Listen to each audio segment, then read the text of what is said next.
So, dear friends, dear youth climate action empowerers, welcome to this European Climate Pact launch satellite event webinar, which has the title Youth Climate Action Empowerment Innovation, the European Climate Pact and its Global Dimension. My name is Miroslav Polzer. I'm the founder and executive director of IAAI GloCha, a youth and global goals focused civil society organization based in Klagenfurt in Austria. My organization is very active in youth climate action empowerment in the context of United Nations processes and programs since more than 10 years. And since December last year, I'm also a European Climate Pact ambassador, building bridges between European, global, and local efforts to get everyone inspired and empowered to take climate action in a meaningful and rewarding manner. There are three reasons why we are organizing today's event. We see that our existing societal structures don't succeed to respond effectively to the climate crisis on an adequate scale. And here the European Climate Pact is a very welcome public sector innovation, which opens up space for new thinking about how to connect and reward those who contribute to collaborative climate action. The second reason for today's event is the need to give young people better engagement opportunities, knowledge, funding, and tools so that they bring all their potentials as agents of change to fruition and can thus better help their societies to achieve European, global, and local climate neutrality goals. And I am delighted that we have today a group of wonderful young climate action leaders, friends from all around the world, who will guide us in our efforts to improve youth climate action empowerment.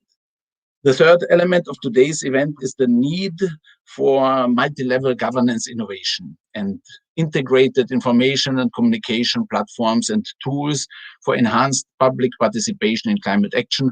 And here we have, with the project initiative ACE-AT of the Austrian Federal Ministry for Climate Action, a wonderful innovation space to envisage a non-state actors' action for climate empowerment support structure that will add value to the implementation of the Paris Agreement, the European Green Deal, as well as to climate neutrality goals implementation on the local level.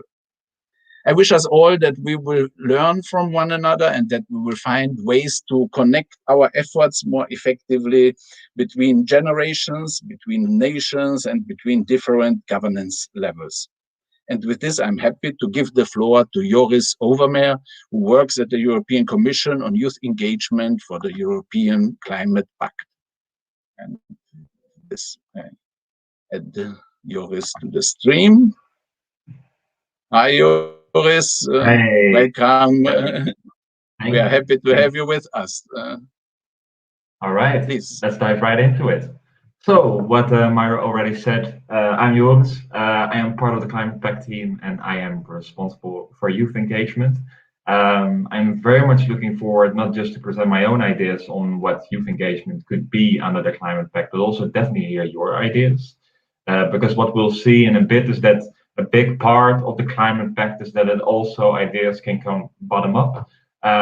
So really looking forward to all the input that you can that you have for me, and I'll take it along. The Climate Pact. Well, what already mentioned, it's the participation part of the Green Deal. So the goal of the Climate Pact is to actually engage people in the Green Deal. We don't have to dive into what the Green Deal is. I think some of you will already know, some of you will not. The main takeaway is that it's about climate action. So the Climate Pact has two components: the awareness side, which is about climate action. Why does it need to be taken? How can we take it? And the second part is the action part. And how will we actually, how can you take action and how do we engage each other in taking action? So it is about bringing people together.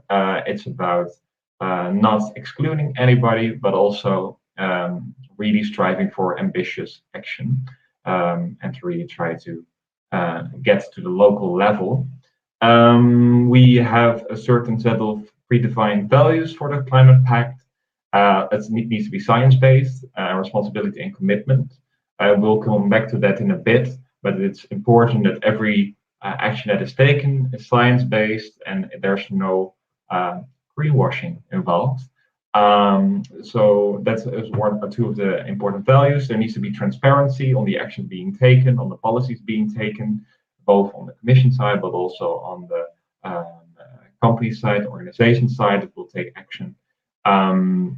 It's about ambition and urgency. I think we all already know that how urgent climate action really is, how we can barely go fast enough. So that's part of the values. It's tailored to local context, so we really need to, it's not just Commission saying higher up, you need to do this. It's really about seeing what is actually locally happening and what we can do there. And that's at the end of people actually living in regions are the best advisors and professionals and experts on what can actually happen there and know how to engage fellow citizens. And it's about diversity and inclusiveness. So like I said, that we don't exclude anybody. Why we need to repair nature, we need to take action. It's about connecting people from all walks of life. And it's really also not just about greening, motivating other people to take actions in their daily lives, but also the Commission itself will take action and will also show that they'll be taking action to really have that leadership role. Then the what, like I mentioned before, there are two components, the awareness side and the action side. So it's about learning and developing solutions together and really finding out how we can enforce each other's ideas. And yeah, how we can learn from each other. And it's about supporting the climate movement. That's a very broad term, which I'll discuss in a bit as well, but I'm also very curious at the end of the presentation to hear from you what that should entail, especially on youth engagement and on youth climate engagement. We are very aware of the fact that there's a lot of different levels of participations that you can be in. So we have the people that are already aware, that know of the act that action needs to be taken, but aren't actually taking action themselves yet. And you have people already taking action. And our goal for the Climate Pact is to be a place for everybody. So it's important to really speak to the big parts of the population that are already aware, but not taking as much action yet. But just as much as important to already engage the climate activists and people taking action, to also engage those people, because it's crucial for everybody to be a place. We don't just want to have one group involved. To actually make this happen, we'll also have different activities tailored to different groups. So it won't just be one event for all different groups. The awareness side, so concretely we have ambassadors that are part of the Climate Pact, so you can become an ambassador. That's one of the call to actions at the end as well. You can become a Climate Pact ambassador if you want to. I'll share a link in a bit. And that those ambassadors take action, inspired by action, but they can also inform people. It's really on you to decide what type of ambassador you want to be. It's translating the scientific evidence, because it can be quite complicated sometimes. We know that needs to take action, but concretely, where can we take action and all that kind of stuff. The Climate Pact is also really about making information and data as accessible as it can be. We're promoting climate science solutions. Pretty much speaks for itself. We really need to have scientifically based solutions, and we really want to communicate those solutions as well, what is possible. We want to debunk climate myths, so this really speaks into the fake news and all that kind of stuff which might happen or sometimes already has happened. That we really want to make sure that is not spreading too much. We'll have online and offline events. So with the Corona pandemic going on, with the COVID, we won't be able to have offline events. But also after we'll definitely also have online events because it's so important to be inclusive and to be able to engage as many people as possible. And not everyone can travel, wants to travel because of climate reasons. So we'll also keep those online events as well. Then I wanted to give you two examples of Climate Pact ambassadors. So we at the left we have Francesca Dondelo, one of my personal favorites. There's also a video online if you want to. She has her in Paris. She created her own green corridor, so little pieces of gardens, really nurturing nature, and not just bring nature back to the city, but also teaching people about nature. Amazing story, definitely worth a watch. And then we have Martin Helsef. I'm butchering probably all the names, and he's an Olympic rower. But one of his in his free time, he also actually picks up trash as part of a crowdfunding campaign, so people can pay for him to dive to pick up trash. Also, he also made a video which is also available online. He tries to inspire people with action and also combining his hobby of deep diving with taking action. So that's another beautiful example. Then we have climate action enabling. Here again, this is about participation. This is very broad, which I would like to discuss with you. It's about enabling through democratic processes, science-based, and we really want the action that's already there to make sure that their action can actually be taken. We're building and supporting a knowledge hub, so there's a lot of information scattered for participation and on climate information. We really want to combine everything together and make it as accessible as possible. So that's the concrete way of doing it for us. How the knowledge hub exactly will look like is still in development, so I can't talk too much about it. That the main ideas around it are pretty much set because we want to make things accessible. We'll grant an overview of available financing, so that's a very important one. Financing, funding. At the end of the day, that's oftentimes what the climate movement also needs, and we want to also really map all the things that are available and make it easier for people to actually get the funds that they need. Signposting is really about bringing people along with the Climate Pact. We really want to, I'll come back to that a bit, make sure that other parties also contribute to the Climate Pact. It's not just a Commission initiative, but that, for example, organizations can also call on their customers, call on their staff to also partake in the Climate Pact and take their own individual actions. And then we have pledges, which can be done by individuals and by organizations, which I will dive into now, which is part of the innovation, not just the social innovation, but here the technological innovation. So for individual pledges, we actually have a collaboration with Count Us In. It's apart from the Commission, actually on purpose, because we think we want to make it more grassroots. The way to do that is also working together with an external party that already exists. So we are not creating a new thing with individual pledges, but we really trying to find those collaborations. I believe Count Us In calls them radical collaborations. Here we, and with the Count Us In platform, the beautiful part about the Count Us In platform is not just a platform where people can pledge. So I'll, for example, say, you can actually see some examples there. Drive electric from now on. You can say, okay, I will drive electric, but you will also get reminders on if you actually took, if you actually did the actions that you said you would, to actually keep you on track. And a big part of Count Us In is to actually encourage that we can encourage each other to take more action. So there's a big part of it is communications. People can say on their social media, okay, I did this action. Will you also do an action? So people could challenge each other, for example.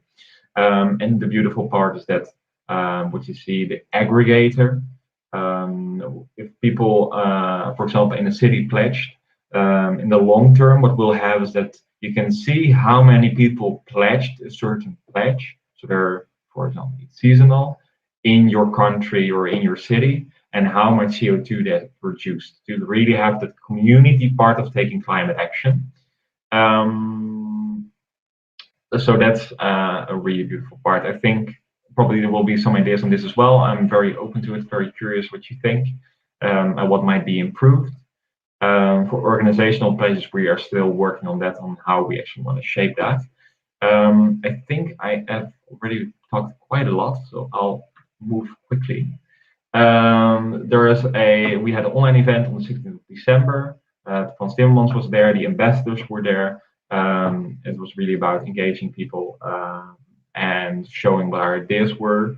Our initial outreach was pretty significant. We had in the initial, because this group will grow, but right now we have 180 ambassadors. There were a lot of registrations, as you can see, and the performance of the hashtag was also really cool.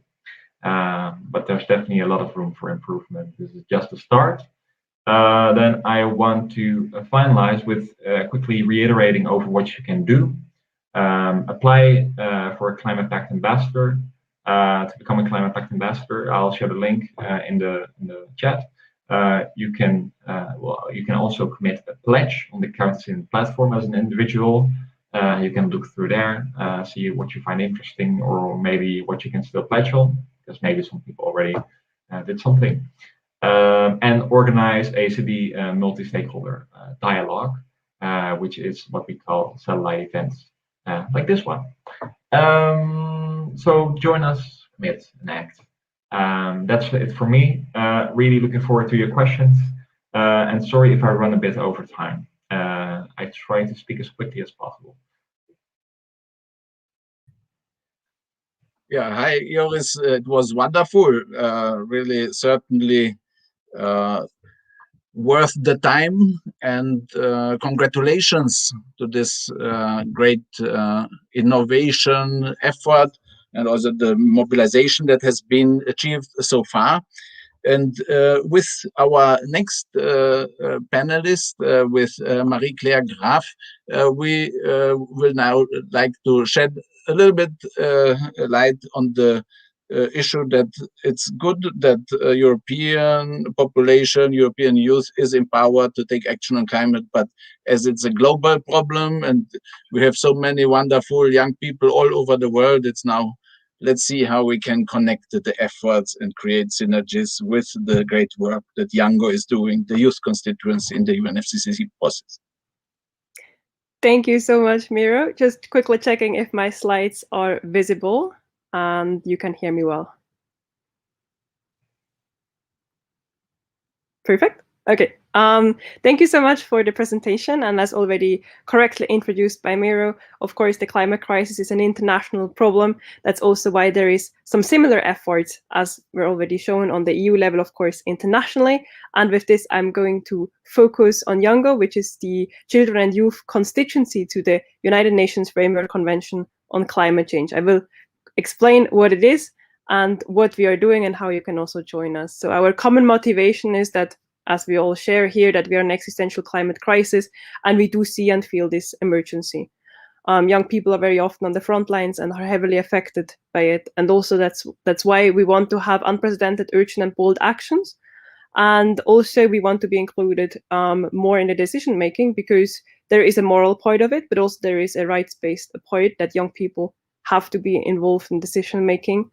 But also that our generation, who is the most affected by the current crisis, needs to be more mobilized and heard. So this is what we are sharing. And we are a group, as mentioned, of international young people. Everyone in Yango is younger than the age of 35.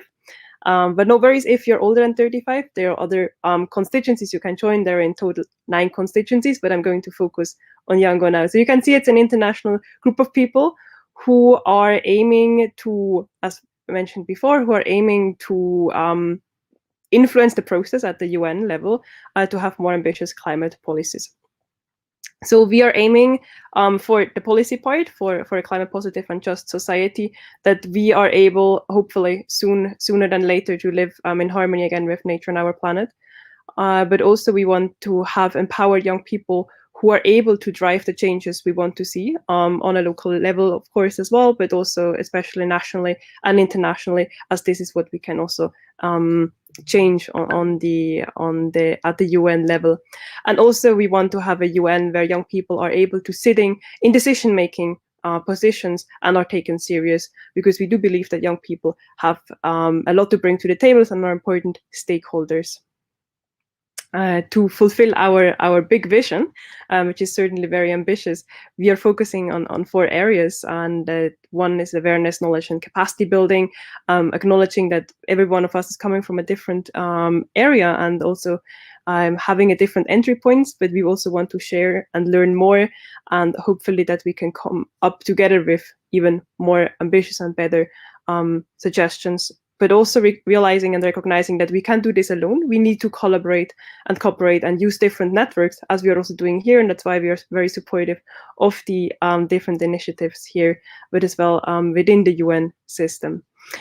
One of our main focus is to change policies, because this is what is ultimately coming out. And this is why we are doing lobby and advocacy work, to bring in our points or make existing ones more ambitious, or, for example, more youth-friendly or gender-just, and so on.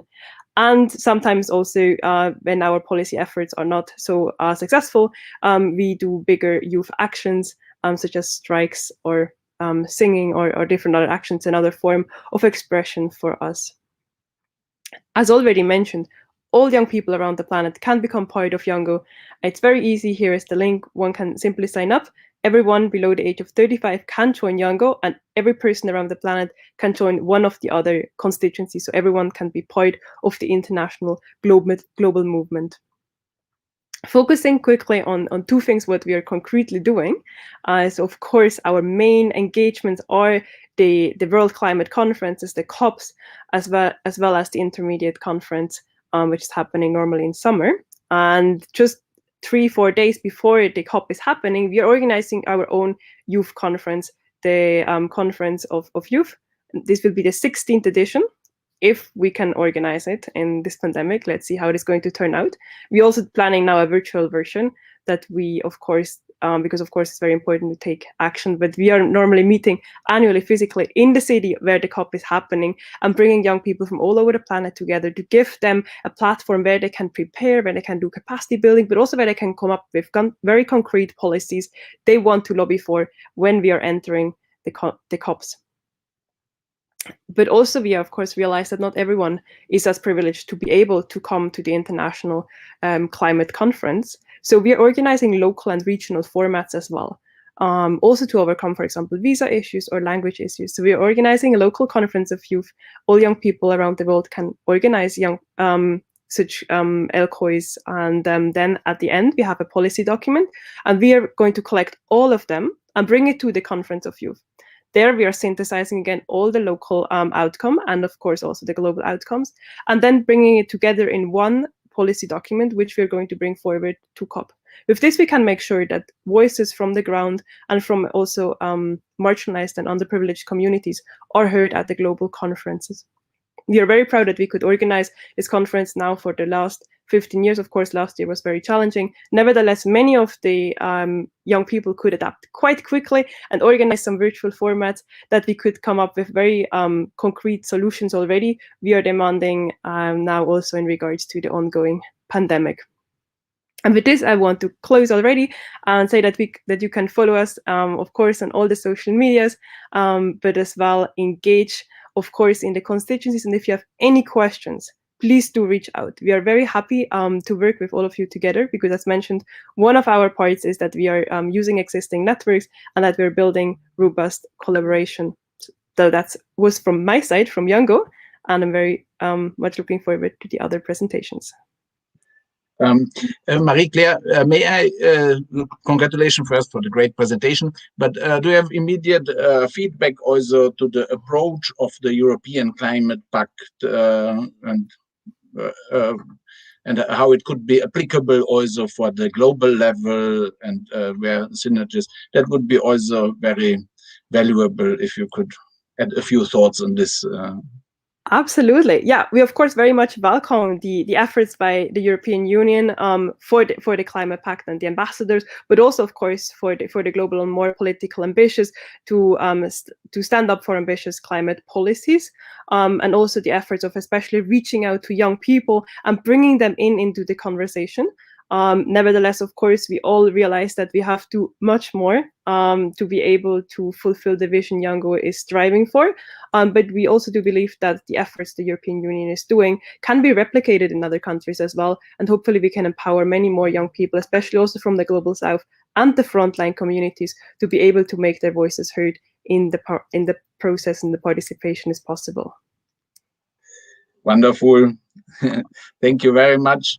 And with this, I bring to the floor now also a big friend of youth empowerment and innovation leader and non-party stakeholders engagement, Dali Wögerbauer from the Austrian Ministry for Climate Action. Please, Dali, tell us your thoughts on how to empower youth and have some governance innovation chain integrated across multiple levels of governance.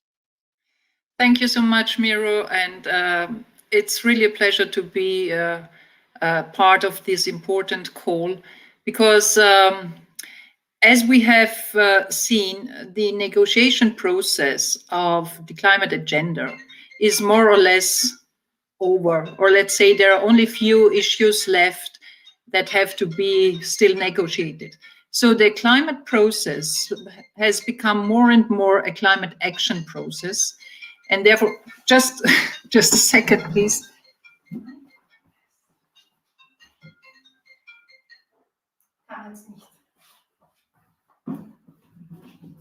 Sorry, this is also part of the new virtual world. And yeah, coming back, we have now a climate action process, and I think it is important to focus now on the engagement of the civil society, how they are able to tackle climate change, how we can support them in their efforts in tackling climate change. And as the national focal point of Austria for Action for Climate Empowerment for ACE, and also the ambassador for the UNFCCC for ACE, I was thinking about what can we do in future to address the climate process and to address the climate change challenge, and to bring it to explain it to people and what they can do and how we can integrate them in our efforts in tackling climate change. So then we decided to organize and initiate a project, the so-called ACE-AT project. It's a project focusing on supporting non-party stakeholders in their efforts to tackle climate change, in their efforts to for climate action. And thanks to Miro, we could persuade him to be part of this ACE-AT project. And I would like to ask Miro, thank you so much, that he will give you a small presentation on this project. And we also asked ICLEI also to be part, and we are looking forward also to cooperate with them. Miro, would you be pleased so kindly to present it very briefly to our interested audience what it is about? Miro?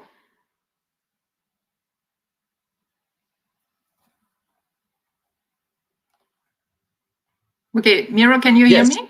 Yes, I can. And I will be happy to share some information about it. So, initiated, funded, and coordinated by the Federal Ministry Republic of Austria for Climate Action under the thematic leadership of Tali Wögerbauer. We have the United Nations Climate Change Secretariat as the lead partner, and ECOS and ICLE and my organization IAAI is associated partners. It's to provide support for this agenda, ACE agenda that Tali mentioned, and here especially for the public participation part. How can we really change the mindsets and really getting everyone engaged in action and impact for climate action? And it's under the leadership of the ministry. There was a preparatory conference. And here is the structure of the project. We have 4 activity areas. One is rethinking and reorganizing ACE for all of society, climate action empowerment under the leadership of the UN Climate Change Secretariat and the ministry.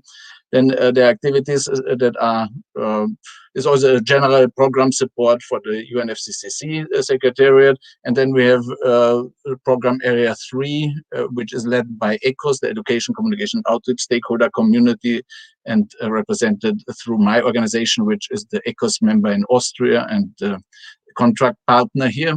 And Tim will also say a few words about this work program, and also myself in the concluding part, I will say a few follow-up actions. And ICLE has the 4th activity area, enhancing engagement of local and regional governments in these climate action processes.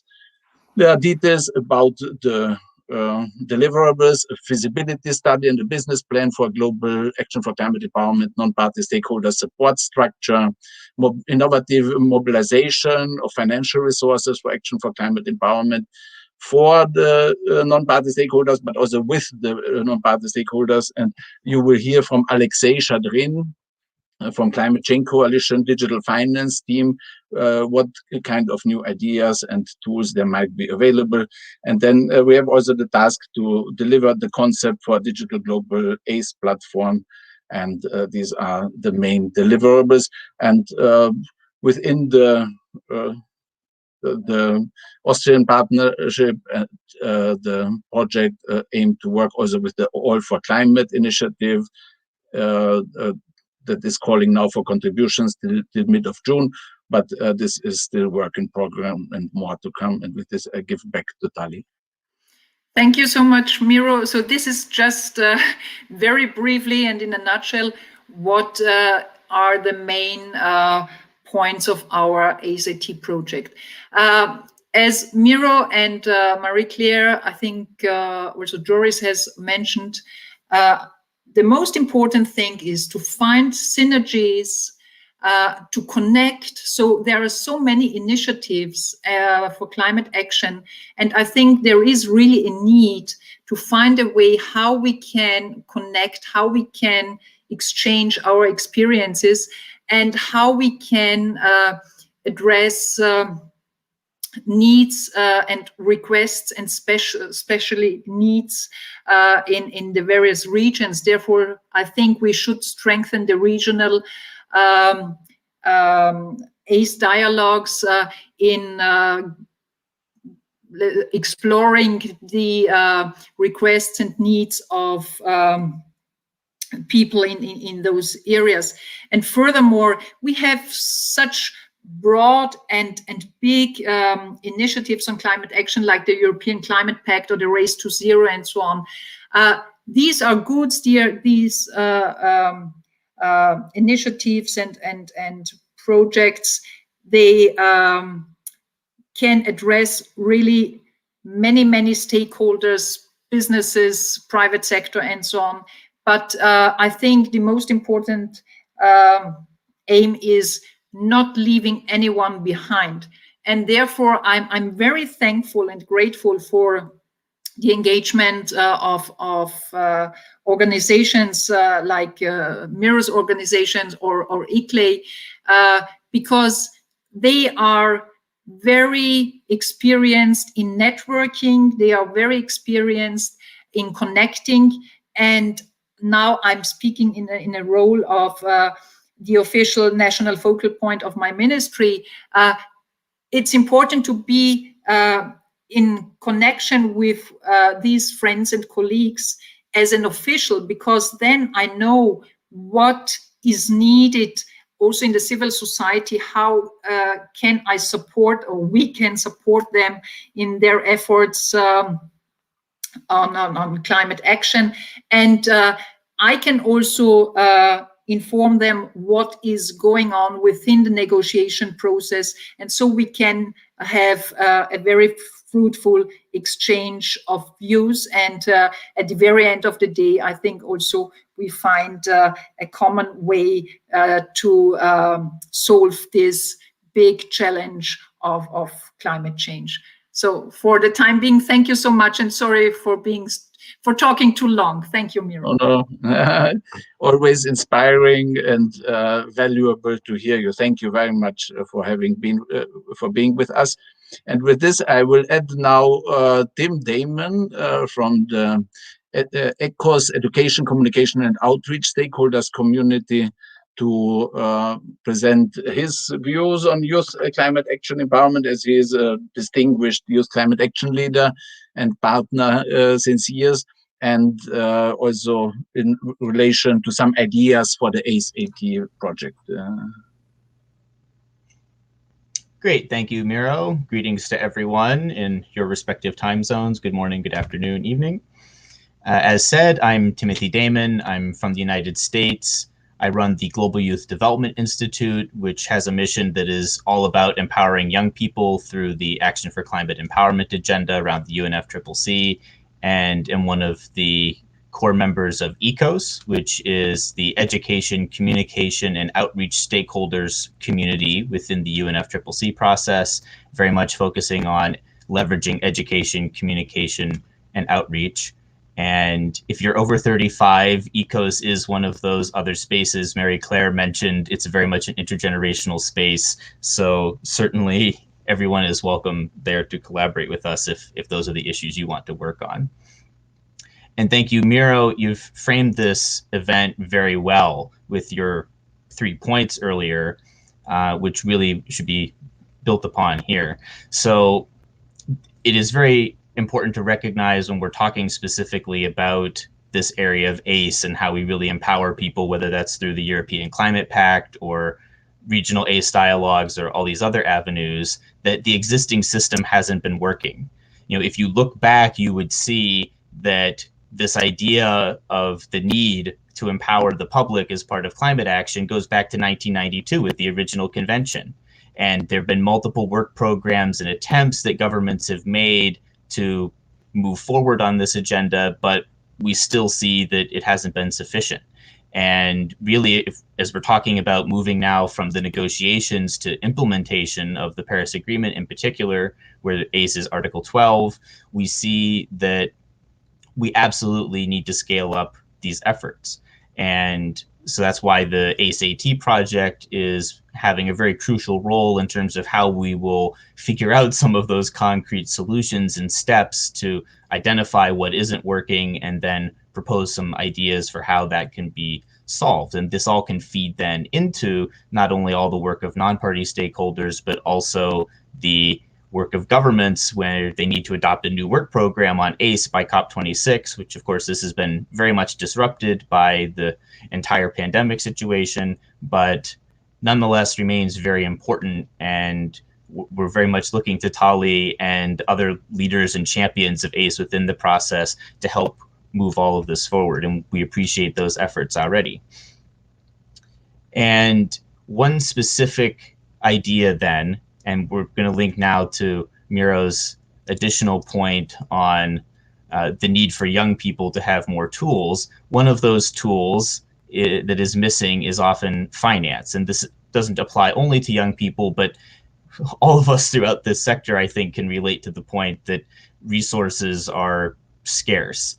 And to Tali's point as well, instead of having the synergies and good connections that we should have, it's very difficult oftentimes to get the resources. And so it's more of a competition than a synergy. And one preliminary idea that we have, which can relate to the the ACE-AT project, specifically the feasibility study and business plan for this ACE non-party stakeholder support structure. This structure should be helping to create those synergies and as well focusing on streamlining finance and upscaling finance for these ACE activities. And one preliminary idea within that, which I have developed and which has been so far received favorably by a number of parties and also non-party stakeholders from both youth and ECOS.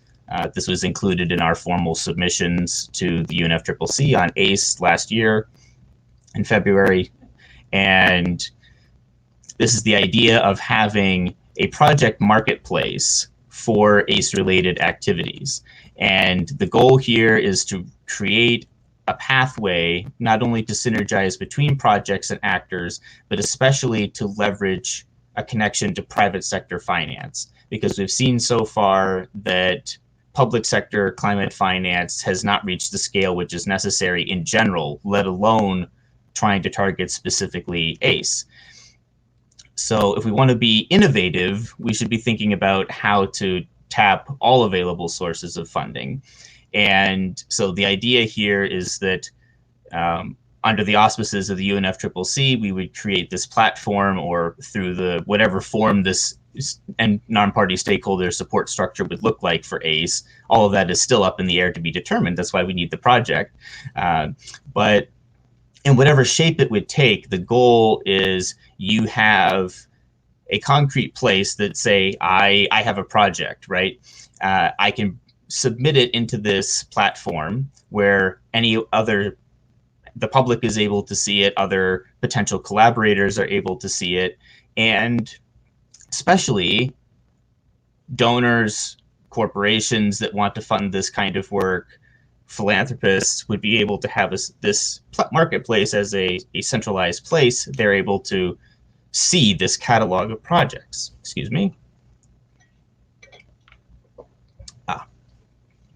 And you then would be able to have some of the big political leaders who are in a position to leverage the attention of those sectors to ACE, which they should be doing, to draw attention to that platform. So you could say, if you really want to support ACE, just go on this platform. There's this range of projects. You would be able to find something that aligns with your foundation's mission, with your corporate mission, and make those linkages. And as well, if I submit a project and I can, of course, see all the other projects which are submitted, I might say, oh, well, look, here's another NGO or even a government that wants to, partner on something. Then again, I have a way to contact them. Or if you're just in the general public, or maybe you're a researcher and you're trying to better understand these areas, you would have this centralized place that you could go and see what are the kinds of projects. And you could then assess gaps. You could say, these are the areas where we already have projects. But, if you look at the 6 elements of ACE, you might see that some of those elements are not being reflected with projects, which would not be surprising to us, because unfortunately ACE is oftentimes only talked about on the education piece, which, while critical, it's also this awareness piece and the public engagement piece, which are so crucial, which very good job European Climate Pact folks for really focusing on those other elements that are sometimes neglected. And so, of course, we still need to elaborate the details and translate what all this would look like. But the goal here is really providing more of a structure. And, the finance piece, the marketplace, would, I suspect, only be one part of that, because, of course, there's other areas that we need to support. There's just infrastructure, connection capacity, the broader networking. And so very much this is helping us to go in the direction that we need to move. And with that, I'm out of time, but happy to address any questions that anyone may have through the chat. And thank you again, Miro, for having me and being in great company with Mary Claire and Tali and Climate Pact colleagues and others who are still to come with other elements. So together we can really move all of this forward. Hello, Eunice. Good to see you coming on next as well. So onwards. Tim, very concrete, up to the point, and strategic as always. Congratulations. And with this, we come to Yunus, who is also a wonderful youth climate, general climate action empowerer and governance innovation leader. Also with your action plan on multi-level governance, integration of climate action, and so please tell us how you see the future of youth climate action empowerment in cities, and how the EU Climate Pact and the ACE framework can help there. Thank you, Miro. Thank you, first of all, for the invitation. And I also would like to congratulate you, of course, as the climate ambassador, as your energetic enthusiasm has demonstrated that you're one of the best ambassadors. At the end of the process, if there will be a vote, my vote will definitely be with you. You are showing an immediate action that gives the example of leading. And so I think this event is one of those, let's say, instruments that we can expand the message of Climate Pact and the ACE. And also in this regard, as you have mentioned, ICLE together with you, ECHOS and GloCha, we are very honored and proud to be partner of the ACE AAT project. And in that regard, we'd like to express our gratitude to Talia Vogerbauer and her ministry. And I think, as Tim mentioned, there is a need for more investments coming to this process. So I think this project is one of the examples, and then the outcomes, I'm sure, will be impactful, so that we can justify why such projects are instrumental or transformative. Maybe just in this slide, I will continue a couple of more personal points. I have prepared a slide, and then again, I will continue with just verbal comments on the question that you raised, how European Climate Pact can contribute to this process. So again, on the personal issues, I was one of those youth activists in 1995 for the first COP to bring Turkish youngsters to the COP in Berlin. And at that time, there was no Youngos. There were Bingos, there was Engos, LGMA, and I'm very happy. I see Mary Claire and I see Tim, that Jungo has really been an instrumental in moving forward. So that is also very personally touching. And in my capacity in an expert in Turkey, I also was the national focal point for Article 6, which is the predecessor of the ACE program. There, I've seen practically how education, training, public awareness can literally shake and move things in the national level, because you reach to different stakeholders, and the more people know about what climate change and secretariat and the convention is, the better they can demonstrate that they can implement it. So I think it is excellent, one of the best programs of UNFCCC. And in that regard, this discussion we're having, thanks to ACE in the Article 12, is also one of the best examples of why Paris Agreement is important, because even UNFCCC recognize an element of public awareness. The role of stakeholders have never been so concretely enshrined in the preamble or in the implementation of Paris Agreement. So this is the new reality. Paris Agreement shows that climate action is such a big challenge, but also such a big opportunity. It cannot be only left, or can be only under the national government initiatives or processes. Whole of society, whole of government should be on board. So that's why we are here. I am also very happy to see that the Climate Pact has already engaged a number of mayors. We have already now 4, as far as I know. Warsaw, Stockholm, Setúbal, Mechelen mayors, deputy mayors are all part of the process. So that shows the importance of engagement of local governments, and that brings me, in fact, to the presentation. Maybe can I share my screen, or how do we do it? Please press the share screen button, and then I have to add it to the screen. Yes, I did it now. It does not show up yet here. Do you see it? No. Oh. Maybe the share screen button, and then you have to choose the application window which you want to share.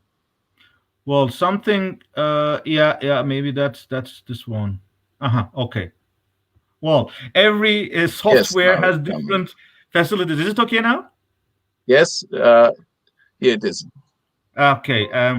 Well, this new virtuality is every IT software has a different style. So please bear with me my slightly lack of capacity to navigate it. You're doing great.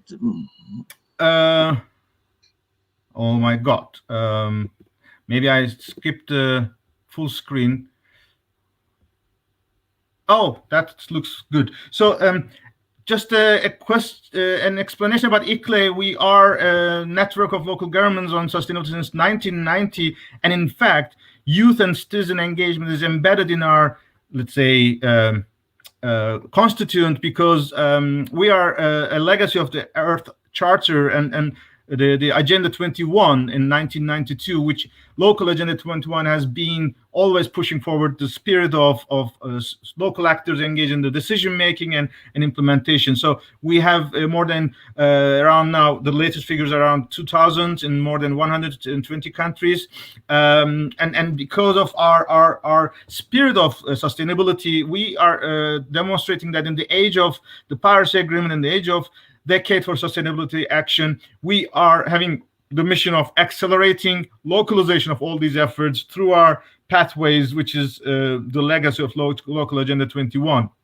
So, and in this UNFCCC scope, we are the focal point of local governments and municipal authorities constituency. I was asked because of the topic, and I'm very happy that my colleague Stefan Wagner from City of Bonn is also one of those discussants. So I will not go into the European in the example case, but I would like to give some diversity from the global experiences.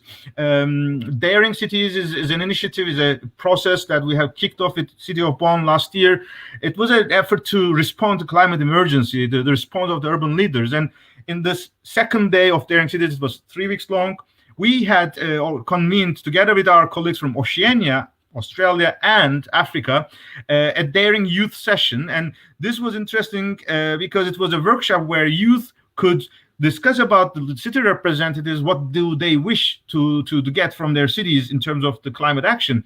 And that brings the discussion, of course. Youth have two aspects. One, as a citizen, they are directly interacting with their local government at the first hand. It is not so easy to reach out to ministers or prime ministers in any city, but every city has a contact with the citizens, and whatever the streets say, mayors, vice mayors should respond. Otherwise, they will never be re-elected. So there is an immediate interaction. But also, youth, historically, hundreds of years, for centuries, youth is the power of transformation. And the Paris Agreement, 1.5-degree goals, those climate neutrality goals, cannot be achieved with our current system of work. There was a very powerful slogan, change system, not climate change, that was coming from the youth activists. And if we want to change the system, it cannot be a top-down. It cannot be by enforcement. It can only be inspirational. It can only be with the citizen engagement. And youth is the best group to motivate that. And here you see the outcome of this workshop in Daring Cities was that, of course, the word dare was, thanks to Greta, was a bit a negative initial reaction. How dare you was the sentence, but we tried to turn it in a positive sense, and we wanted to encourage local leaders, or let them hear from their youth how they would like to see their cities transformed. And here you see the examples of youth, and all these cities are members of ICLE. So we are the bridge between our members, local governments, and the community, so that they can inspire each other. And this would be one of the things maybe we can discuss in the project, so that in the next Daring Cities we can demonstrate how this was transformed and how it was implemented. And this can also be an input to the Climate Pact. But it is not just youth asking something from the cities, but in fact, youth is taking the responsibility politically as well. Like to give you two examples from the global north and global south. Recife is the first Brazilian city and one of the first in the global south who have declared a climate emergency. The Municipal Council of Recife adopted this just before COP25 in Madrid in 2019 November. It was, of course, a discussion with the council, and the people who were voting it were also trying to implement it. And just a couple of months ago, Recife elected a new mayor, and he's 27 years old, and he is the youngest mayor in Brazil, and very likely across the world. Now he will be in our leadership. So it is not just youth demanding something, but now youth taking action, and with this political awareness, they can now influence local politics, local actions, and local planning. Another example at the bottom of this is from Dunedin, New Zealand. The councillor, Jinty, was one of the very active members of us. She was the youngest councillor of Dunedin when we were in our World Congress in Belo Horizonte.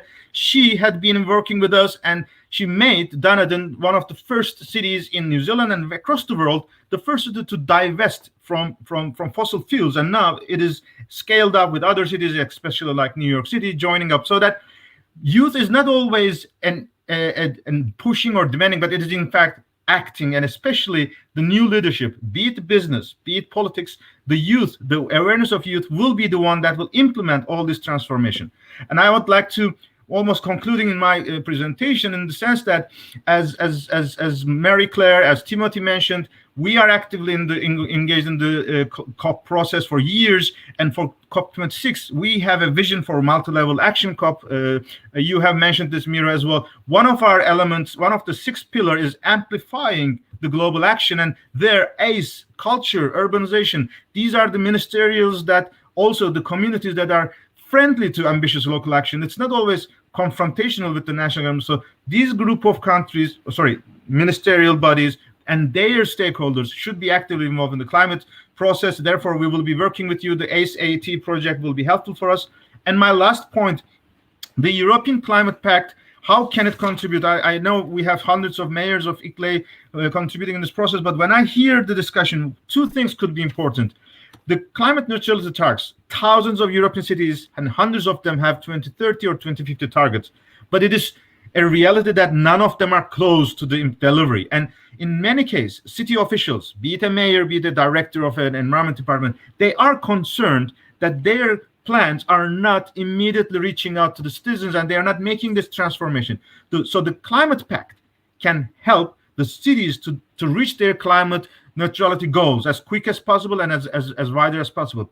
The second thing is that EU as a bloc has adopted already a new commitment for 55%, but still national let's say targets has to be defined. So through the Climate Pact, the citizens, the youth, can ask their national governments in the EU to integrate the commitments of the cities, their metropolitan areas, climate neutrality targets to the national policy, so that the EU climate goals can be delivered much faster, and this could be an example to the rest of the world as well. So these are my 2 cents, and as we said, we will be working with the project, and this is a fantastic start, and congratulations to all the participants, and Miro, always your leadership, and thank you very much. Thank you very much, Yunus. Wonderful presentation, and I'm really 100% convinced that cities are the governance level which has the highest potential for climate action in the field of mitigation, especially also adaptation and resilience building, and also reaching young people, providing young people also spaces where they can act, really in enabling, nourishing spaces for young people to take action. And with this, we are coming to the next partner in this climate action empowerment effort and journey, and that's Tom Baumann from the Climate Chain Coalition.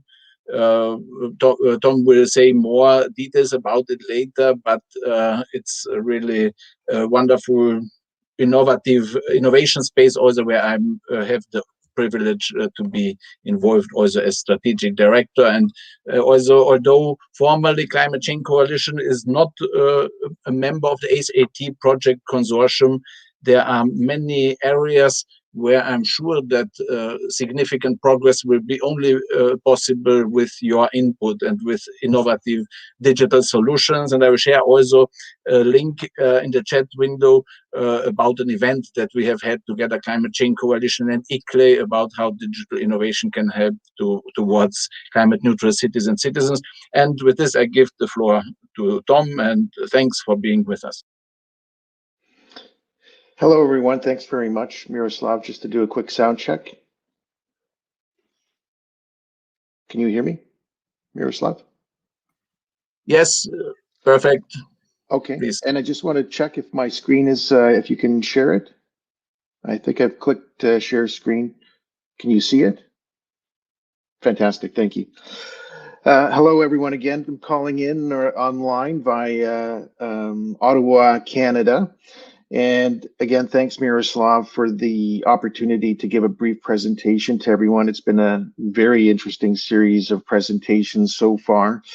I'd like to build off of some of the key points that Eunice has made in terms of engaging whole of society and system change.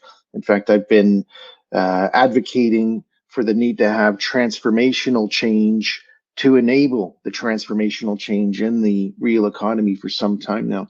So the presentation I'll give, I'll dive right in, is two parts. One is the Climate Change Coalition, and the next is specifically some recent developments that are aligned with the goals of empowerment and enabling the transformational change to happen.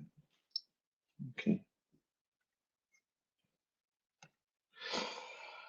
I'll skip this slide here, other than to say that in my dual capacity today as co-chair of the Climate Change Coalition, and also with an organization called Climate Check that has been leading the development of some innovative digital solutions for climate. So the Climate Change Coalition just celebrated its third anniversary in December last year. And it's been an amazing journey to grow from, I think it was 25 members to significantly over 200. But we were created in 2017 jointly with the support of the UN Climate Change Secretariat, and to be an open global multi-stakeholder network. And so it's open to not just digital solution providers, but organizations like environmental NGOs and youth, cities, and so on. And very much a member-driven organization. So that's not top-down or anything like that. Open and really to support the collaboration, such as the ACT initiative, and as well as city level and so on. And to meet lately online, thanks to many efforts by Miroslav, but also around major COP and other climate initiatives, and to facilitate the knowledge development and exchange at the interface of the digital community and the climate communities to help build those bridges so they can make greater progress. So you can see some of our members on this slide and our key partners, such as the UN, World Bank, and then some of the tech communities as well. So this is just a quick slide to show that our members are in around 50, I've lost count, but it's over 50 countries now around the world. And we have an online searchable map that you can easily see what the organization's about, who to contact, the website, and so on. Now, the digital solutions for climate span more than just blockchain and distributed ledgers. There's, of course, IoT, Internet of Things, and smart sensors and devices for smart agriculture, smart buildings, smart cities, and much more. And they've also been used to accelerate the expansion of green power, and more so to land use management, carbon credits on blockchains in terms of registries and markets for trading. More and more we see that, and it was highlighted in the last couple of days recently with the Task Force for Scaling Voluntary Carbon Markets. Digital finance for climate. The next speaker, Alexei Shadrin, will, I'm sure, talk about that. Low carbon supply chains, resilient, meaning adapted to climate impact supply chains, adaptation in general, as well as digital MRV, meaning measurement, reporting, and verification, which I will talk about in the next part of this presentation. And then likewise, digitally empowered governance innovations. One of the Climate Change Coalition initiatives that Miroslav has helped to really grow over the last 2.5 years or so, is around data and digital innovation infrastructure to support climate action empowerment of stakeholders. So in the interest of time, I'll continue moving on and return back to a closing slide on the coalition at the end. So one of my other roles, other than helping to manage the Climate Change Coalition, is to support the development of some of these digital solutions. And one is called Digital MRV, and that's to address some of the core challenges around the data that is going into climate change programs at various levels, whether that's emission reduction projects or nationally determined contribution climate actions as a whole, so that not only is the data improved and there's credibility associated with that data, but also to improve the utility of it through data marketplaces and make that more accessible to stakeholders and participants to solve climate issues more readily.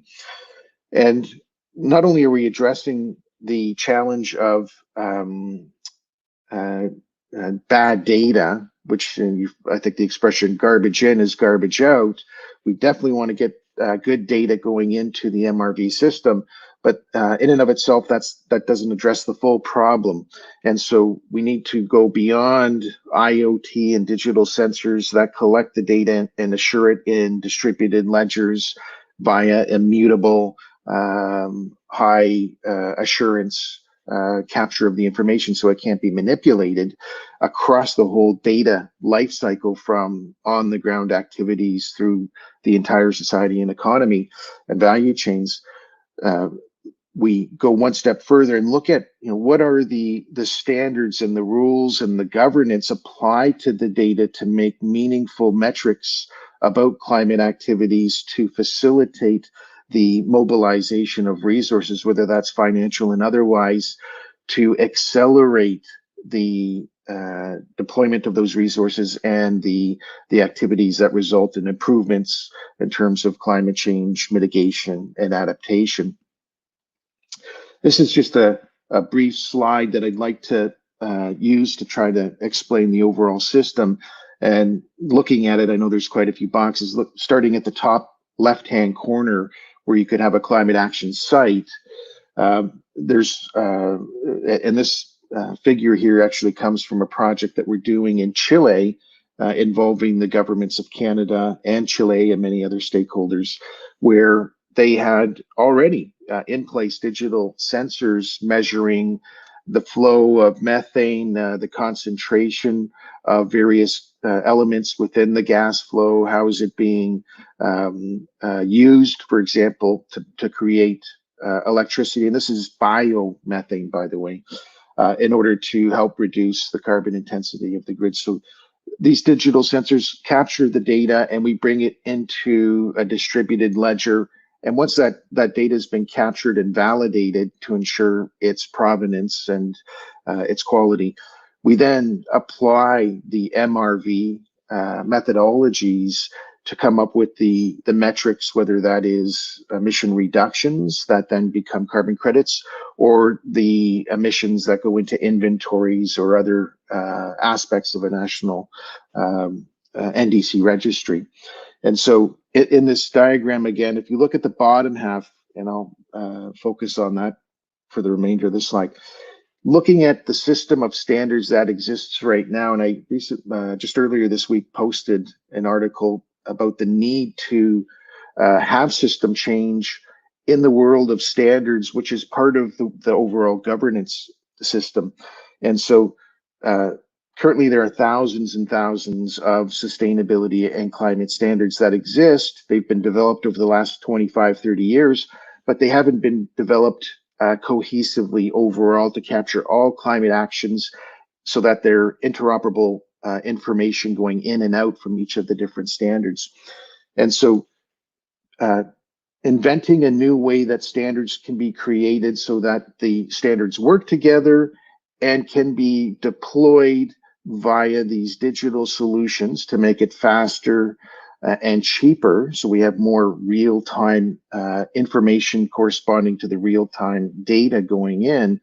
And the importance of modernizing the system of developing standards so that it's more open and participatory. And this is the whole of society and ground up type of system change that's necessary so that those standards are developed by the stakeholders on the ground and most affected by these activities and the use of resources.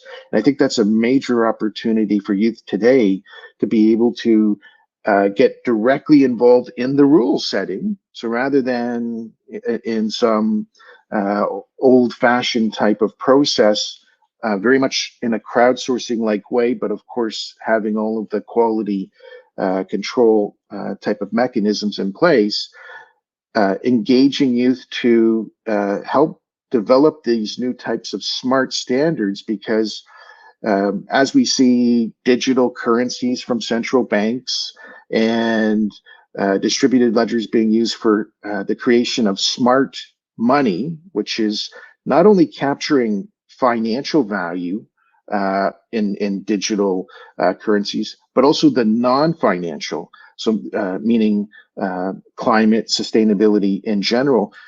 What is sustainable smart money? And I think that's a question that's still open and will be worked on for many years. And that's where I believe youth can really have impact, being empowered with such a means with which to influence how those rules are created and then deployed into this digital system for constantly measuring and optimizing our climate activities towards achieving more rapidly and cost effectively and inclusively in terms of having the people who are involved determine those rules around what's going to come forward as sustainable smart money over the next few years. So I know we're tight on time, so I'll just wrap up by saying that these are some ways, and the presentation will go around. These are all links to get involved with the Climate Change Coalition. We have various social media accounts. Miroslav has made a fantastic chronology on our Facebook page, so you can get the whole history of the Climate Change Coalition and stay informed. And we hope that you'll engage with us and help us achieve the goals of the Paris Agreement. Thanks again, Miroslav. Wonderful. Thank you very much, Tom. It is for people who are not in this field of digital innovation, it might seem that it is a far away topic, but I study these things from a systems transformation, system innovation perspective, and this digital innovation part is the missing link.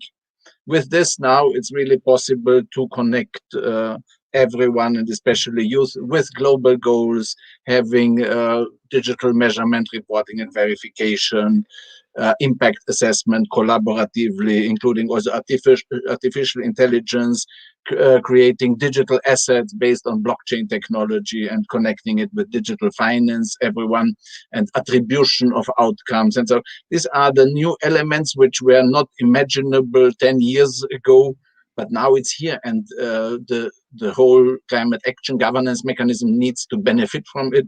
And the Climate Change Coalition is the leading player in this field, and we are happy to have you with us here. Thanks very much, Miroslav. There's so much we could get into. I'm looking forward to the discussion part of the session as well later on, and afterwards, hopefully many of the participants today follow up. Thanks again. Yeah, and if there are questions, please post them on the chat window, and then also Tom can also respond in the chat window, and it can be included in the stream. And with this, we give the floor to Alexei Shadrin, Evercity, member of the Climate Change Coalition and leader of the digital finance team of the Climate Change Coalition. And it's also, as Tim has highlighted, the need for innovative finance. Your kind of solutions will help to make it happen. And thanks for being with us. Hi, everyone. Hi, Miroslav, Tom, and all the other speakers and visitors of today's event. My name is Alexei. I represent several companies, Evercity, also DAO IPCI, and the Russian Carbon Fund. I've been in the space of blockchain for climate since 2016. and was happy to unite with Miroslav, Tom, and other dedicated people on the topic of digital innovations for climate issues, very broad range of issues. And now specifically we are focused on putting green bonds on blockchain, which is a very important part of the equation for the restoration after Corona crisis, for the recovery packages, and for the global green transformation, which is essential. We really need a lot of money to transform our economic and social systems. And green bonds looks like a very good tool to raise this money. But green bonds also have their own limitations.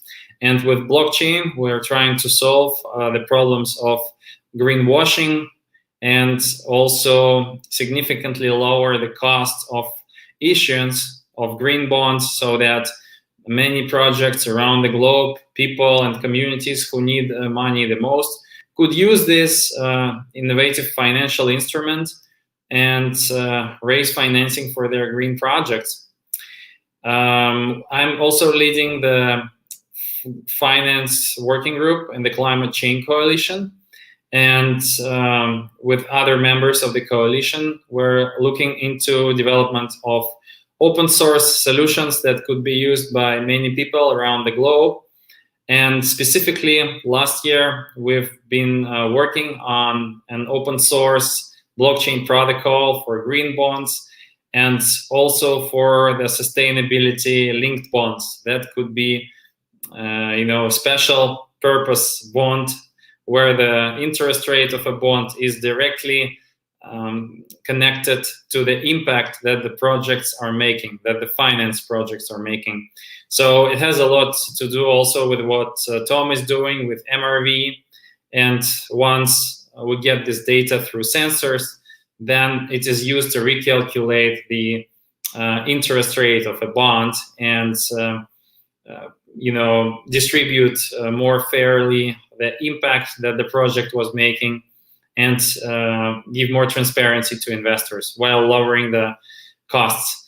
So this is also an issue for youth initiatives and youth communities because itself open source technology is a common good, and everything we do is available on GitHub. So you can go there and check and also learn on this, how to issue those green bonds to attract financing, and maybe use this open source solution to attract financing for your project, for example, on-campus project in a university or in your local community. So this is something that we are working on with Miroslav, with Tom, with other people. We're producing this software and we're producing the knowledge, the skills that we hope could be shared and spread around the globe. And the visitors, viewers of today's webinar are also strongly encouraged to join the Climate Change Coalition, to work with us on these technologies and give your ideas and use these technologies to improve your everything that surrounds you, actually, in a more sustainable way. Another important thing which would be in our focus is some special programs, special tools and mechanisms to increase youth engagement into the climate issues. And we know that, for example, myself, I'm a millennial, but we also know that there is the Generation Z and the next generation, and people think already some other way. They're used to, all the gadgets and digital, surrounding them from the early childhood, and this will be continuing even more. So we have to think about new educational formats and outreach formats. How do we reach younger generations? How do we engage them? And here, Miroslav has a lot of great ideas. For example, the crypto stamp project that he mentioned already. our part here is to provide the blockchain solutions that could enable the exchange of these stamps between the people, between youth leaders, and those stamps could be like a reward for environmentally right actions, and at the same time they could be, you know, interchangeable, and they should record these environmental achievements of young people. So this is, I think, a very important thing, very important project of Miroslav, and we're helping him in a technical way to make this project a reality. I also want to use this opportunity to invite youth members to join this project and connect with Miroslav or me directly, because when we're designing this system, this concept and project, we really need to design it for the youth and for real, you know, young people who will use this. And we need your help to design this product, to make the concept more user-friendly and to make it viral, because if we succeed on this journey, it could be possibly a very good instrument for the education, for raising awareness, and also, you know, it can educate how to use those blockchain technologies and more sophisticated instruments such as green bonds and carbon credits that are put on blockchain.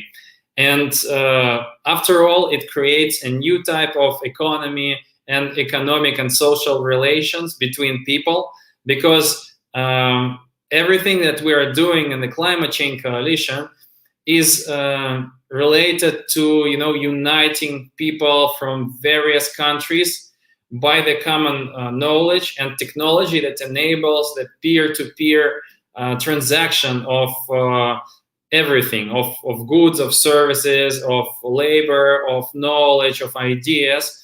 And it really falls into the core sustainable development concepts that were presented in 20th century and developed in 21st century.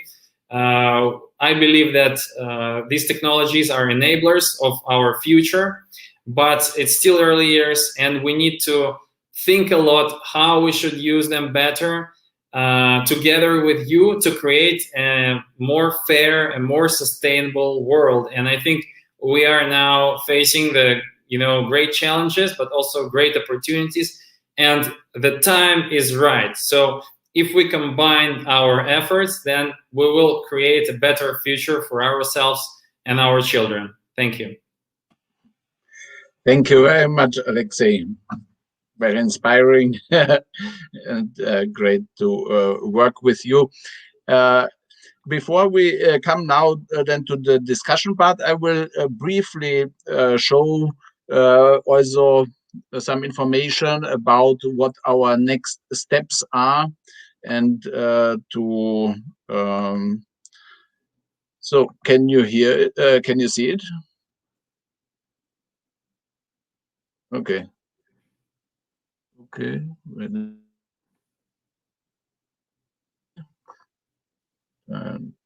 So can we see it? I guess it is visible. Okay. So and now going to full screen. So we have these ACE activities areas: rethinking and reorganizing ACE for all of society climate action empowerment. There will be a consultation and virtual conference. And here, especially now, our ACE activity areas, ECOS and IAAI, with the feasibility study and business plan for a global ACE non-party stakeholder support structure, or perhaps even an office, and potentially in Austria, and developing concrete solutions for resource mobilizations for ACE and this digital global ACE platform. As I mentioned, one of the next steps will be to see how this could fit with the Italian COP26 co-presidency or for climate initiative. And what I wanted to show here is also this crypto stamps topic, which we have already developed some ideas, but as Alexei said, we are inviting everyone who would like to be part of this initiative. We have presented these ideas at the Daring Cities conference of ICLEI, blockchain technology and digital finance for climate neutral cities and citizens. And this idea is that in the future, climate action will be a digital badges collection game. That we really, these activities, the outcomes of these activities will be somehow transformed into digital assets, digital badges, digital crypto stamps, and there will be really a huge amount of resource mobilization also connected with this idea that everyone should aim to become climate neutral oneself. It's only when the citizens, especially young people also, have this firm commitment, yes, I want to be climate neutral, then the climate neutrality aims of cities or of Europe, or in our case, Austria, 2040, at the World Paris Agreement 2050, only if the individual is also aiming at the first place aiming for this, then the whole of society has a chance there. And this tools, this climate action individual climate action dashboard app is one thing that we envisage, that really every person should have on their mobile devices such a decision support tool and digital badges collection mechanism. And with the Climate Change Coalition, because a simple tool cannot do it. Simple tools, individual tools only create silos again. We need something that integrates data and information between the public sector and with taxation systems and between different levels of governance. And also different apps should be interoperable. And there's a lot of work that needs to be done. And here's an effort that we are now engaging in, is also to prepare a project proposal within the Austrian Climate Research Program, Knowledge for ACE, building the knowledge base for youth and digital transformation, focused action for climate empowerment. We have another 2 weeks time to work on it. Again, if there's somebody interested, has expertise in the field of transformation science and also modeling societal systems in which we can put the individual and the young person at the center and then model the intervention logic and the areas how impact can be achieved and how can knowledge be managed in these systems, then we have a chance. And here also my contact details. But this is just as a brief background for and input for the discussion also. And with this, I would give the floor also to the first discussant, who is Ali Mustafa. Ali is our youth delegate to the United Nations Department for Global Communication, and is organizing a wonderful, big, transformative event tomorrow. Please, Ali, tell us more about your work and how you see, or what you also think about the European Climate Pact. Thank you so much, Miro. I'm listening to the conversation, and conversation is very interactive, quite thoughtful, and very deep. The conversation that's going on here, all the biggest speakers, I was listening to the speakers and I was looking at the presentation that will be presented. That was very thoughtful, very inclusive, and most important part is the inclusion of the youth. Speaking of the inclusion of young people, inclusion of the youth, that's what I do while I work with the Miroslav and IAAI GloCha. I am the co-chair for the United Nations, co-chair for the Youth Representative Steering Committee for United Nations Department of Global Communications, nominated by the IAAI GloCha, Miroslav's organization. And besides that, previously I have been the co-chair for the 68 United Nations Civil Society Conference. And during that conference, we got a chance, we spearheaded actually the Youth Climate Compact. Youth Climate Compact was the first in the history of the United Nations that the youth from all around the world uh, came together and formed a climate compact, and it was adopted by the United Nations. It's on the United Nations website. If you go on Google, you just write the Youth Climate Compact, you will find the link. So Youth Climate Compact is a document based on 25 points or 25 pledges by the young people from all around the world. Like they are very, very much, made it easy for people to understand, for young people to understand how they can, take the climate actions in their communities, because it is a challenge. When we speak of the global south, when we speak of the youth in Africa, we speak of the youth in Asia, in Southeast Asia, in other parts of the world. It is very difficult for us to make them understand what are the challenges of the climate change and how climate change is impacting their lives. Climate change is impacting their health, and how climate change is impacting their economy. It is really difficult to make them understand, because they are not able to see it upfront. There is a clear, the lack of interest of the political leadership in those regions to, highlight these issues, because the issues of concern for them is something else. Through Youth Climate Compact, we were very successful to a point that we were, made youth understand how serious the climate change is, and how they can act on it. We formed the network, Generation Next Network, supported and spearheaded by the GloCha, and Miroslav's mentorship is always there. So the network of this network, Generation Next Network, is supposed to create small chapters or networks around the world, where they can act on the climate actions, where they can form a small network and, start acting in their communities by something very small, by just planting a small tree. It just, if there are 1.8 billion young people around the world, even if half of them, half of them people, plant tree just outside their home, or do a small plantation drive out in their community, it will make a huge difference in the entire world's environment.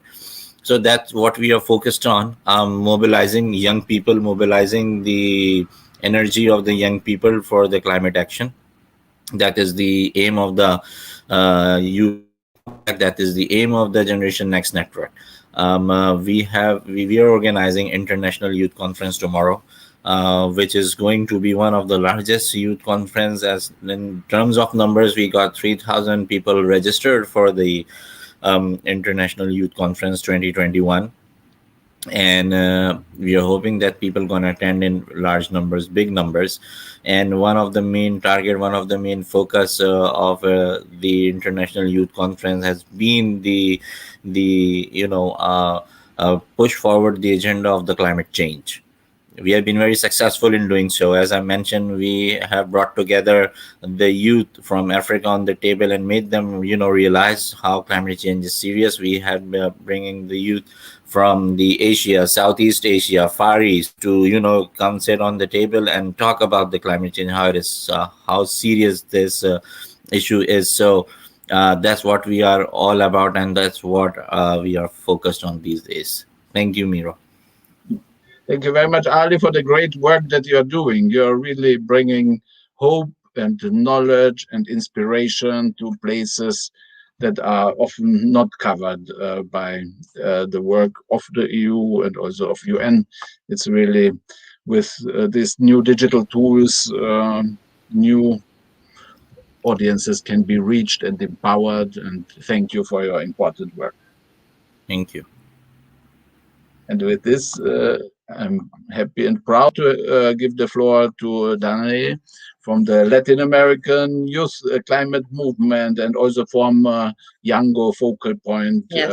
Danae, please share. Yeah, can you hear me well, Miro? Yes, perfect. It's fine. Yeah, can you hear me? Yes, it is good.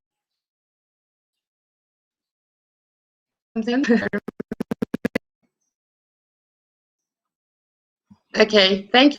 I have some approaches about here in Latin America and in other regions, by the way, because, you know, government has this intergenerational. Excuse me, Dane, may I? There's a problem with the audio. There is a problem with the audio. Could we perhaps make it only audio and switching off the video? It would perhaps with the bandwidth better. Can you hear me now?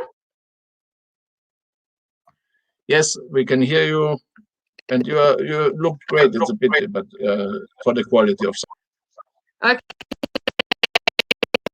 So that I have some notes about the intergenerational equity approaches inside the Action for Climate Empowerment program, because you know, the intergenerational equity is a principle recognized of the international environmental law for the preservation of natural resources and for the future generations. You know, Alice Ben in the Managing Global Warming magazine mentioned that, and I'm very inspired of it because Action for Climate Empowerment needs to have these intergenerational approaches. Why I'm saying this? Because, you know, these days there is a lot of information about the importance of the youth in the climate change arena. But on the other hand, it's important to mention that we have to stop like using the youth word as a branding stuff, you know, because there is a lot of information everywhere in the media, in the social media, even in the radio. Well, here in my country, even in the radio, many people are talking about the importance of the youth on climate change and environmental issues. But I perceive that it's something just to brand the youth or the work that they are developing, but they are not entirely including the youth voices on this work. And on the other hand, intergenerational equity is one of the main axes of the Paris Agreement. You can find this term in the preamble of the Paris Agreement, and it's so powerful, and it's linked with the Article 12 of the Paris Agreement. So I think that it's necessary to start to work on these matters, because some youth, well, talking with some youth here in the region, in Mexico and in other countries of Latin America, they feel that they are carrying all the responsibilities to provide solutions to climate change. And it's a heavy responsibility, you know. So that's why I'm emphasizing the importance of intergenerational equity, because even climate change has a heavy weight on mental health in the youth generations, you know. And this is the first time that we are living 4 generations in a century. You know, there are the baby boomers, the Generation X, the millennials, as me, and the new ones that are the centennials. So if we don't see this environment and this rich environment of generational knowledge, I don't know what the future will look like. Because the youth feels so responsible about everything, and they are moving forward, but they also are changing every time. What I mean, many of the youth is right now in college development. So maybe in the future they are not going to be interested, given the circumstances or the context of their own regions or countries. They won't be interested anymore in climate change issues, maybe.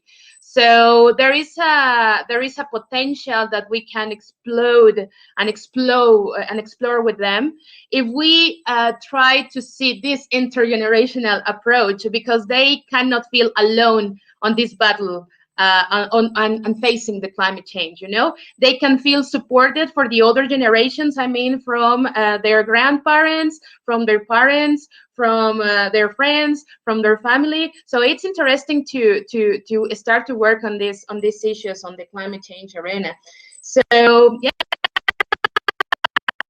And well, yeah, youth is transformative, but I have a question to for this. Are we, or there are enough spaces that are ensuring the participation of the youth to, in reality, face the climate change challenges? It's a good question, given these branding procedures that I have been noticing. So yeah, I think for the project, the Action for Climate Empowerment AT, it's necessary to work in the intergenerational approaches, and I'm happy to have been sharing with you these thoughts. Thank you. Thank you very much, Danae, for sharing your great thoughts. And it's essential. Intergenerational equity needs to be made operationalized so that it really the system can deliver on this. And your guidance and your participation also in ACE-AT will help there. Thank you very much for your contribution. And with this, I'm happy to give the floor to Professor Minna Aslama-Horowitz from the University of Helsinki and St. John's University, and also our IAAI Vice President, been our president for several years, and we have learned very much from you and from the connection with your students. Thanks for being with us, and please share your thoughts on the topic. It's an amazing honor to be here. Thank you for all the presenters, and also Ali and Dana, if I may, for your excellent comments. I have very little to add to what Ali and Dana said. I'm a social scientist, and I teach youth in America, in Europe, from all around Europe, as well as right now also Middle East and the Arab region and Southeast Asia. And I study trust. Institutional trust and trust to knowledge institutions and the media, especially amongst young people. And what we know is that the generation Z is perhaps the most altruistic generation, and probably because of necessity. They understand their existential crises, which are not only environmental, but also very much connected to social justice issues at large. And what I want to bring into this amazing discussion with all these concrete initiatives and tools is both a warning, which we can see from research of young people, as well as optimism. The warning is perhaps that due to pandemic, and due to political actions related to it, we really are experiencing a crisis of trust in institutions and people working in the sort of higher levels of society. However, the positive and optimistic part is that we really see this extreme desire of young people to make a change. And my addition to these wonderful tools that we have seen and the opinions presented here is that if I could have $1 million, I would invest in all kinds of micro-level, grassroots-led initiatives all around. Young people are active in TikTok and elsewhere, in places which we really don't know about. In sort of mainstream media and in our conferences and meetings. And while several people here have alluded to them, I think there's amazing potential also to start a wider hashtag movements when we start to take young people's efforts seriously and bring light to the efforts that are ongoing, especially with Generation Z and especially in different platforms. And especially sort of maybe in forms that we don't necessarily consider institutional or progressive as such, but that are fantastic and that can reach people, young people all around the world in a very different way than sort of more institutionalized forms of participation can. That was my 2 cents. Great conversation. Thank you for including me. Yeah, thank you very much, Minna, and thanks for pointing out to the fact that really young people are living in their virtual worlds, which are totally disconnected with many elements of our societal organization. It's true. And yeah, we have to work on this, and the European Climate Pact has to work on it, and also the Action for Climate Empowerment program. thanks for your thoughts and always inspiring to hear you. Thank you very much. And with this, we are delighted to have Stefan Wagner with us, the head of the International Department of the City of Bonn. Very great thank you to being such a good host to the UNFCCC Secretariat and to ICLEI. We are frequently there, and we see that you are doing a great effort to provide hospitality and all services and infrastructure and everything for the global community. And you're doing a great job for the world, and we are happy and proud to have you today with us to hear what you're doing. Thank you so much. And, this is really, I really appreciate the opportunity to be at this very interesting debate this afternoon. And I have to say, I have learned a lot. Even I heard a lot of things for the first time. So I really have to follow up on some of these issues you were mentioning here. Very interesting. Yes. Thank you for the nice introduction. I'm not a youth activist myself. I'm heading the International Affairs Department with the City of Bonn. But of course, we are responsible for the implementation of the global goals and also the Paris Climate Agenda in Bonn on local level. I'm glad it has been mentioned on various occasions this afternoon, the role of cities and, of course, the citizens in implementing the SDGs and the Paris Climate Agenda. And I think this is absolutely the case. Looking on Bonn, and this is probably true for the most European cities, we have to be honest that even though we are, I think, quite engaged for many years, we are not yet at the point where we can really see that the targets are being met. So it absolutely needs more effort. So this is without surprise that the City Council 2019, following a motion signed by Fridays for Future, and many other initiatives in Bonn, declared climate emergency, and at the end of 2019 also called for climate neutrality of the city of Bonn by 2035. It goes without saying that this is not something that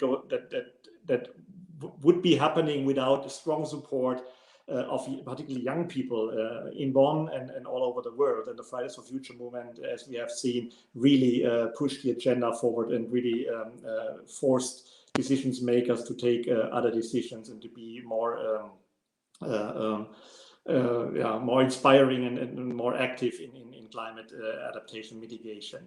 What we need, however, is not just technical solutions that we try to provide, like energy efficiency in building and I don't know, electric fleets and stuff like that a city can do, but we need a transition within the cities, and we need the citizens on board, and this is why we need the young people in particular. And I think there's a good example in Bonn.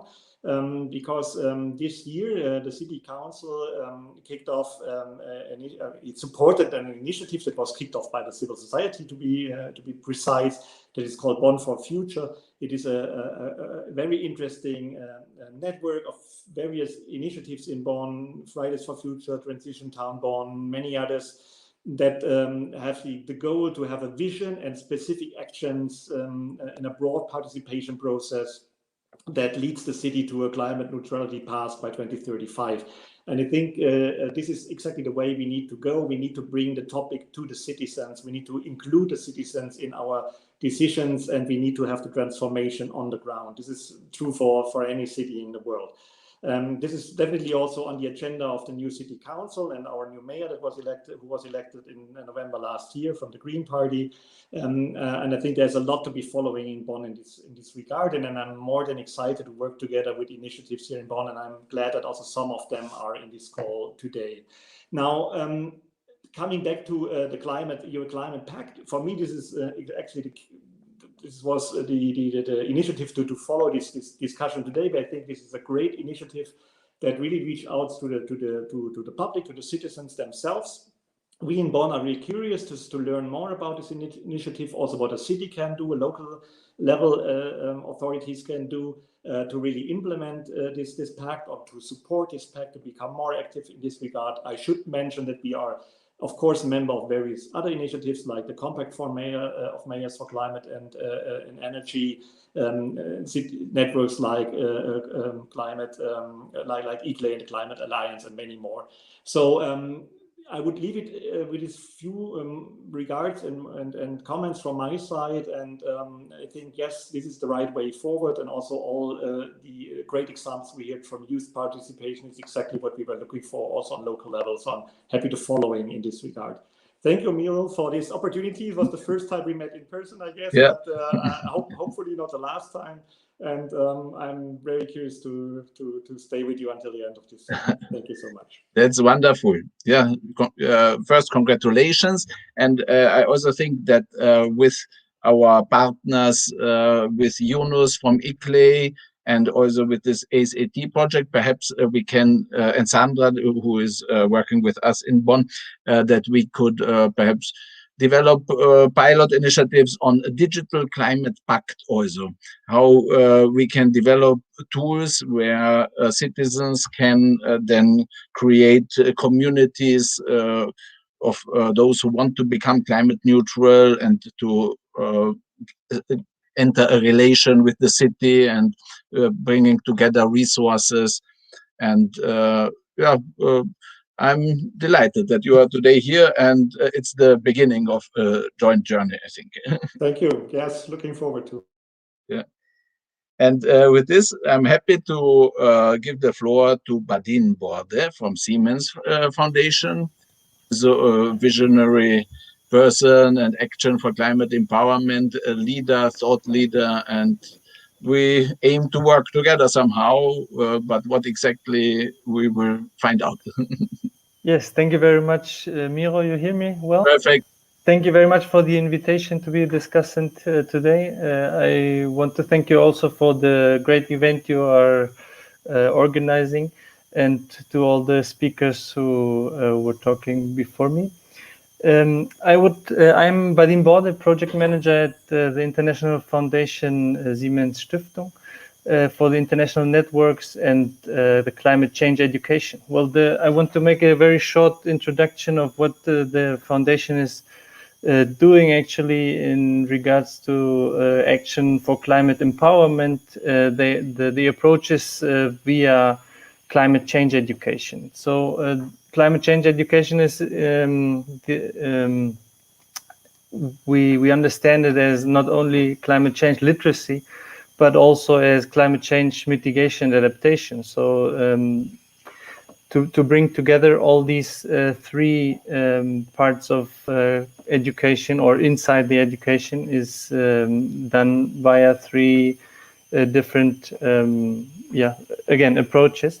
One is to create teaching and learning resources and teach trainers, teachers or train teachers to be able to have a backbone to be in class and to give a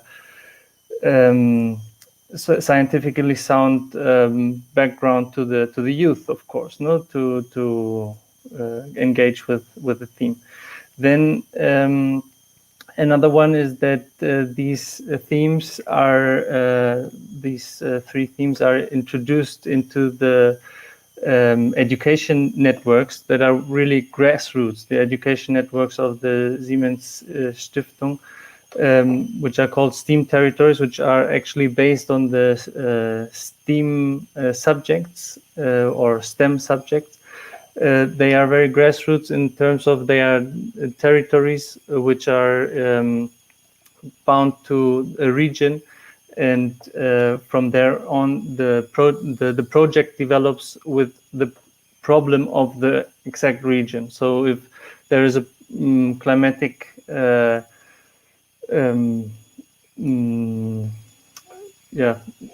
in the city, we heard that Recife is very has a Notstand, I don't know the word right now, that could be one problem that is reached by this STEAM territory, and then people from different sectors gather to solve this problem together. So And the last one is an international event, international conference on climate change education, which is held in Spanish, which I would like to invite all of you to be part of. The exact date has to be decided, but I will keep Miroslav informed, so he will let you know. And what we see from education in this aspect is that education, of course, is a great lever to bring change to the society, but it has a certain inertia which has to be coped with, no? So it is kind of slow in the impact on the society and to make the changes. So I think we all have to synchronize our work from the grassroots to the political stages to overcome the problems we are facing right now. So I will give back to Miroslav with the idea to foster those ideas that are here and bring them together. Also by incentivizing climate change education and action for climate empowerment more into the society, because only by doing it via education or only by doing it via political stages is not enough, I think. So this is a very great approach to bring us all together to synchronize our work. So thank you very much again. Thank you very much, Badin. And together we will accomplish systemic transformation. And really, exactly. Knowledge is at the center. It is at the center, but we need to innovate also the way how it is transferred and generated and rewarded also. Here we will have to find new tools, and digital innovation will help us there as well, for sure. I'm totally sure. And with this, I give the add to the stream also Raymond van Ermen from the European Partnership for the Environment and also European Climate Pact Ambassador. Raymond, congratulations to your great work and greetings to Paris. Please share your thoughts on the European Climate Pact and its youth empowerment dimension and global dimension. Good afternoon. I would like to start with the comment made by Timothy. Empowerment is on the agenda since 1992. And indeed, a lot remains to be done in order to accelerate the necessary transition. Therefore, we need game changers. And the youth as such is a tremendous game changer. We saw it last year with the role played by the youth movement in getting political authorities endorsing climate targets. But we need more. And I would have only two recommendations. The first is for youth to focus on how youth can change finance. Youth has the power to change finance through mobilization and new tools.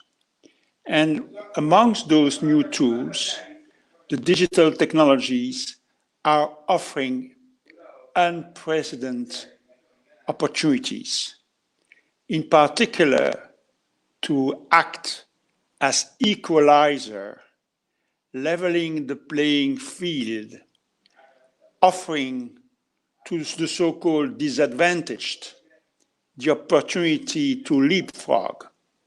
And this is what we already see with programs on training on blockchain and girls' empowerment, like it has been developed in Latin America.